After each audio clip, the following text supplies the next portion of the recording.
starting my recipe. With the stove already on, I'll add 800 grams of peeled potatoes. We're going to make a delicious recipe that you'll love as much as I do. I'm adding hot water to speed up the cooking process, and I'll also add 1 teaspoon of salt. I'll make sure all the potatoes are submerged so they cook evenly, and when they're al dente, I'll be back to continue.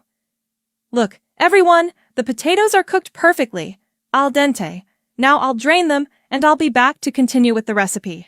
Here in this bowl, I'm putting all the cooked potatoes. Now, using a masher, I'll mash the potatoes until they turn into a smooth puree. I'm adding 1 teaspoon of salt, but feel free to adjust to taste. I'll also add 2 tablespoons of butter, and now I'll mix everything well to blend these ingredients. This is a delicious, easy-to-make recipe, and with just a few ingredients, you'll have a fantastic dish. All mixed well. The salt and butter are fully combined. Now, I'll add fresh parsley to taste. If you don't like it, you can skip it.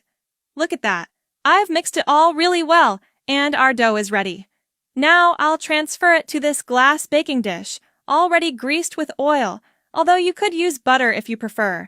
I'll spread the mixture evenly in the dish. Done. I've spread it all out nicely. Now, with a spoon, I'll create small wells in the dough like this. Take a moment to tell me in the comments which city you're watching from so I can send you a big hello in the next video. We're going to make 6 wells in the dough. The size and depth are up to you. All done. I've made the 6 wells. Now I'll set this aside and continue to the next step. In this pan, with a bit of oil, I'm adding half a kilo of ground meat to make the filling. I'll keep stirring to break up the meat so it doesn't clump, and once it starts releasing its juices, I'll be back to continue with the recipe. Look how delicious our filling is looking. Now, let's move on to the next step.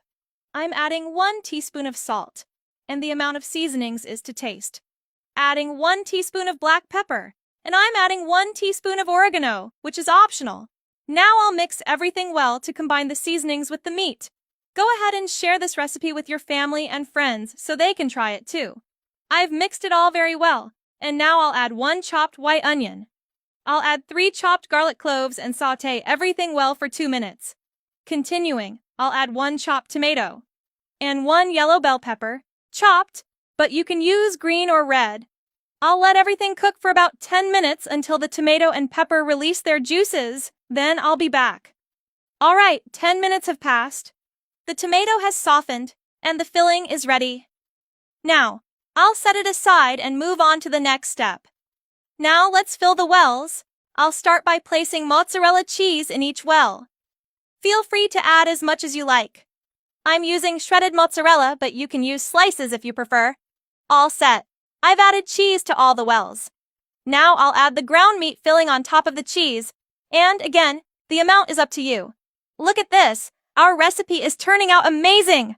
I'll repeat the process for all the wells, adding the filling. Make this recipe for a family lunch. Everyone will love it. Done! I've added the meat to all the wells. Now, I'm topping it all with more mozzarella. All set! The cheese is on top of everything. Now I'll put it in a preheated oven at 180 degrees Celsius, 350 degrees Fahrenheit, for 20 minutes. And I'll be back with the incredible result. Look at this, everyone. I let the cheese brown nicely. Now I'll take a piece to show you the inside. Let me know in the comments, on a scale from 0 to 10, how much you like this recipe. Look at this amazing dish. I'll serve a piece on a plate so we can enjoy it. Look at that. It turned out incredible. Make it at home. You won't regret it. Enjoy!